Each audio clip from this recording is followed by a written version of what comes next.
La brise légère du matin caressait les fenêtres de l'hôpital, apportant avec elle une mélodie douce et entraînante qui semblait donner le rythme à cette journée particulière. Jamel marchait dans le couloir, le pas hésitant mais le cœur plein d'une audace soudaine. Il croisa son ami et lui lança un regard malicieux, plein de cette complicité qui caractérisait leur relation quotidienne.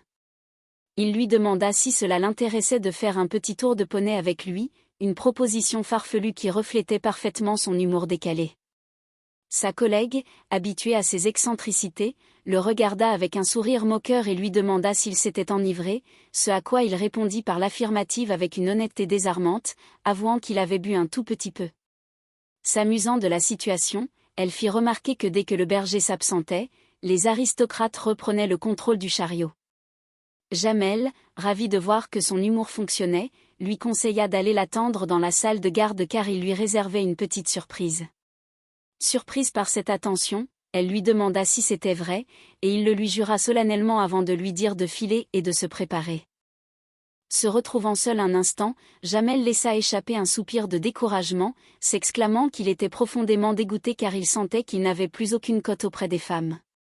C'est à ce moment-là que Sabri arriva, le pas léger et l'allure décontractée. Sabri tenta de le rassurer en lui disant qu'il avait complètement oublié de lui dire la veille, aux alentours de midi, qu'en réalité Jamel n'avait jamais eu de succès particulier avec la gente féminine. Jamel prit la mouche, assurant que cette fois-ci il ne rigolait pas et que la situation était vraiment critique. Sabri, toujours philosophe à sa manière, expliquait que ce genre de petits coups de mou le matin arrivait absolument à tout le monde. Il prit son propre exemple pour illustrer ses propos, incitant Jamel à le regarder attentivement. Sabri se mit à vanter ses propres mérites physiques, affirmant qu'il dégageait une aura faite de luxe, de calme, de rythme et de musique festive. Jamel tenta de dire que lui aussi possédait ces qualités, mais Sabri le coupa immédiatement en précisant que le cas de Jamel relevait d'un tout autre ordre de problème. Sabri poursuivit en affirmant qu'il était absolument certain, et même persuadé, que Jamel finirait par trouver quelqu'un, car selon lui, il était obligatoire qu'un jour ou l'autre chaque être humain partage un moment d'intimité et d'amour avec une autre personne. Il ajouta avec un brin d'ironie qu'il suffisait parfois qu'une femme perde un pari pour que la chance tourne en sa faveur. Jamel, un peu vexé mais touché par la présence de son ami, insista sur le fait que la situation était sérieuse. Sabri sortit alors un petit paquet de sa poche, expliquant qu'il avait au départ un petit cadeau destiné à une autre collègue, mais qu'il avait décidé de l'offrir à Jamel. Il lui tendit des chocolats en lui demandant de se taire et de ne pas le remercier. Jamel accepta le présent mais confia que pour lui, c'était la fin des haricots.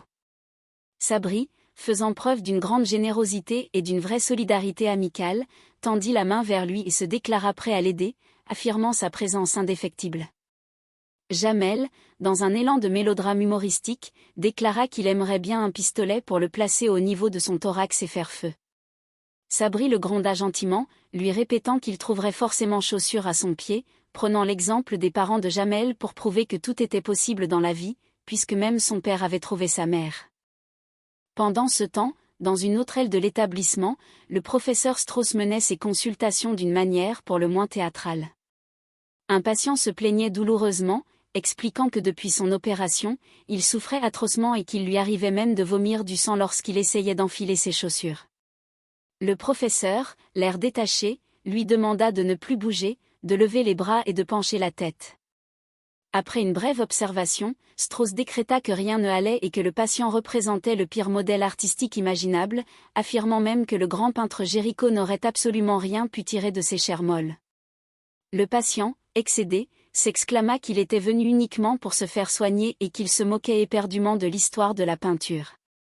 Outré par ce manque de sensibilité artistique, Strauss accusa le malade de défier le génie pictural, le traitant d'insecte et le chassant misérablement de son bureau en lui ordonnant d'aller encore plus loin. Clara entra alors dans la pièce, surprise par toute cette agitation, et demanda ce qui se passait pour mettre le professeur dans un tel état de colère. Elle tenta de le calmer en lui rappelant qu'il y avait de nombreuses personnes qui attendaient dans le couloir. Strauss se tourna vers elle, son regard changeant soudainement. Il se mit à analyser les traits de Clara, évoquant son menton autoritaire, ses pommettes saillantes et son regard espiègle de libertine. Clara, touchée par ce qui ressemblait à des compliments, le remercia poliment. C'est alors que le professeur lui ordonna brusquement de se déshabiller. Clara, surprise et un peu outrée, lui fit remarquer qu'on pourrait les surprendre et ajouta qu'elle venait tout juste de faire une rencontre sublime avec un jeune homme prénommé Stéphane, un assistant en cardiologie, et qu'elle avait de grands espoirs pour cette relation. Strauss clarifia immédiatement la situation en lui demandant de ne pas se méprendre, car son intention était uniquement de faire son portrait en peinture. Face au refus de Clara qui rappelait qu'elle avait du travail et que les patients attendaient, le professeur accepta de faire son portrait de mémoire et appela la personne suivante. Une femme se présenta, mais Strauss la renvoya aussitôt, la jugeant sans aucun intérêt artistique. Dans les couloirs, Aimé discutait de manière confidentielle avec une responsable. Il tenait à préciser que la démarche qu'il entreprenait n'était pas du tout pour lui-même, puisqu'il n'avait aucun problème dans ce domaine, mais plutôt pour rendre service à un ami standardiste d'origine maghrébine. Il expliquait que c'était bientôt l'anniversaire de cet ami et qu'il cherchait à lui faire un cadeau original, espérant obtenir un tarif préférentiel pour l'occasion.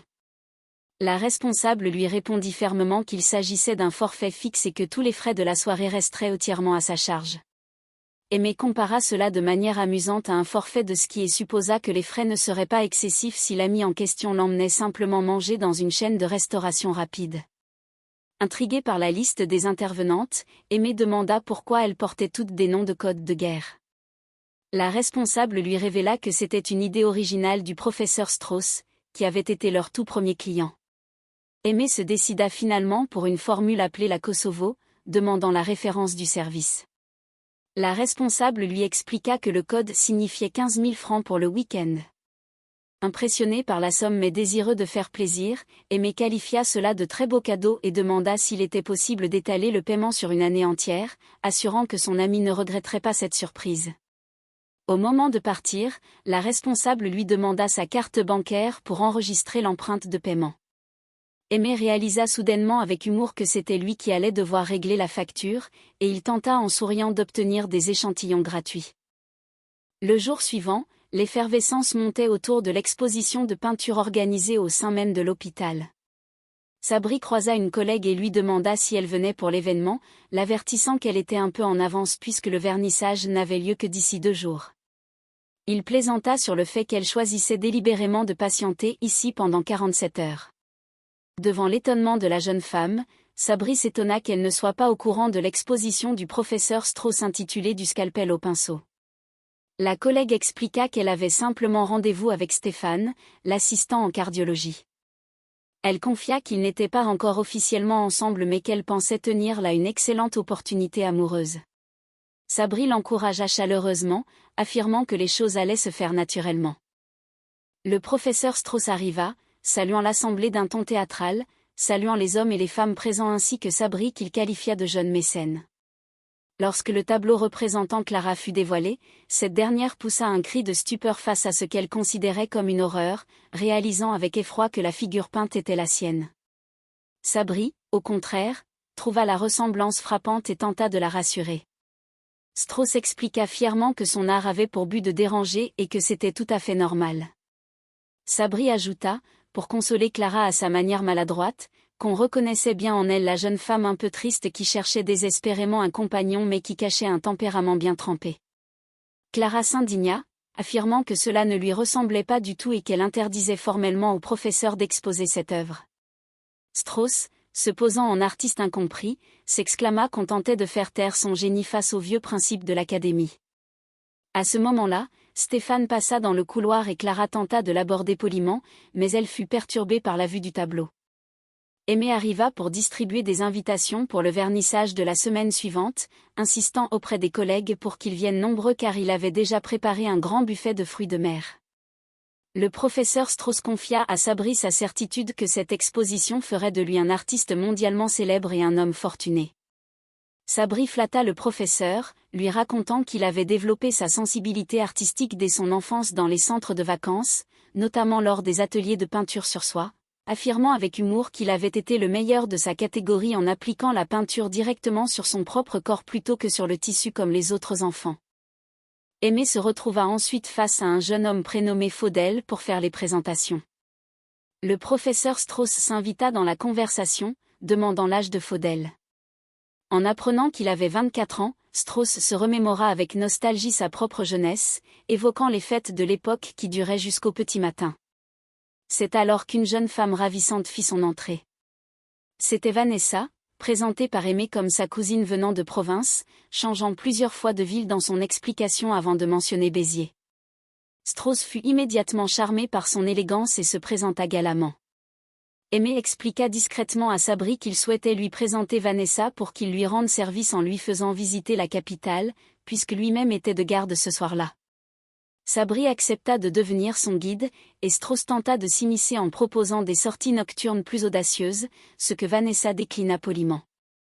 Aimé encouragea Sabri à se détendre et à profiter pleinement de cette soirée, lui prédisant une nuit mémorable. Sabri, pour engager la conversation avec Vanessa de manière innocente, lui demanda si elle appréciait le tir à la carabine.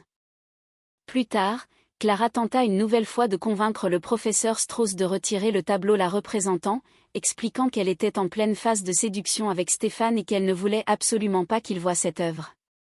Devant le refus du professeur, elle proposa de racheter la toile. Sabri intervint, faisant remarquer un petit point de couleur sur le cadre qui indiquait que l'œuvre était déjà vendue. Aimé admit que c'était lui qui avait acheté le tableau, espérant secrètement faire une plus-value financière importante le jour où la notoriété du professeur grandirait après sa disparition, comparant cette situation à celle des tournesols de Van Gogh. Le lendemain matin, Aimé interrogea Sabri pour savoir comment s'était déroulée sa soirée avec Vanessa. Sabri, feignant d'avoir un succès phénoménal avec les femmes au point de s'y perdre, décrivit Vanessa comme une personne d'une grande intelligence, passionnée par le cinéma et connaissant la filmographie d'Al Pacino sur le bout des doigts. Aimé, curieux, chercha à savoir s'ils avaient partagé un moment plus intime.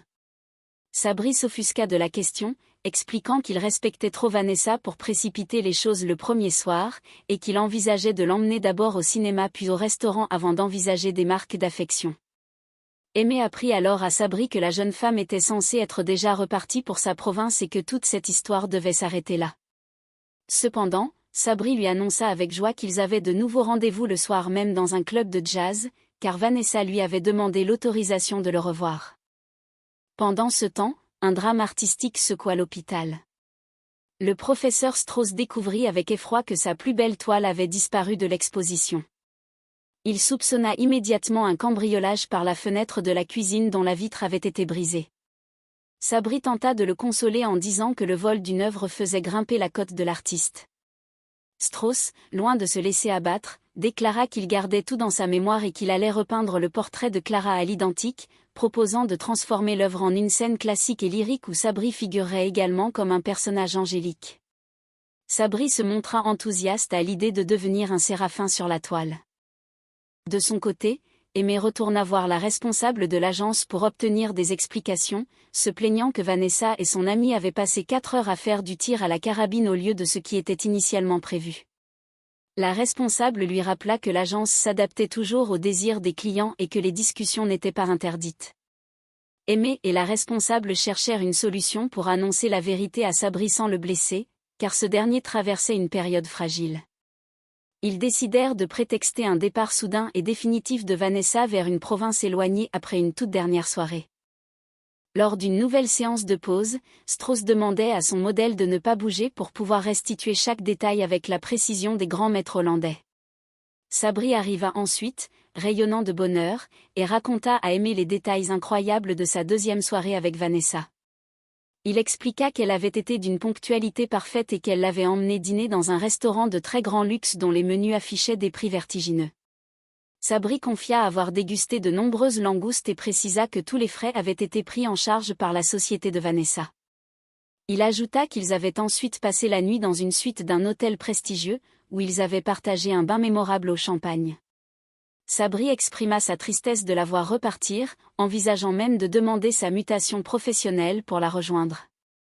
Aimé, mal à l'aise, tenta de le dissuader en inventant que la jeune femme avait déjà quelqu'un dans sa vie, mais Sabri balaya l'argument avec une confiance absolue.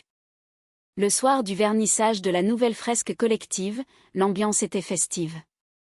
Le professeur Strauss dévoila sa nouvelle œuvre intitulée La pitié rendue aux infirmes devant un public conquis qui applaudit chaleureusement.